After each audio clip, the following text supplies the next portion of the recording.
বন্ধুরা, আজকে রাতের খাবার ভাত, মসুর ডাল আর পেঁয়াজকলি ভাজা, আর এখানে চিকেন স্যুপ আছে। ব্লগটা কেমন লাগলো জানাবেন, লাইক সাবস্ক্রাইব করবেন, সুস্থ থাকবেন, সাবধানে থাকবেন। এবার রাতে খাবো।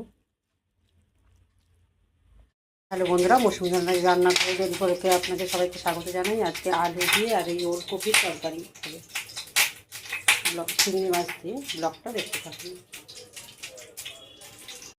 দেখুন বন্ধুরা, এই সাদা মোহনা মাছ এনেছে, ওইটা ভাজবো।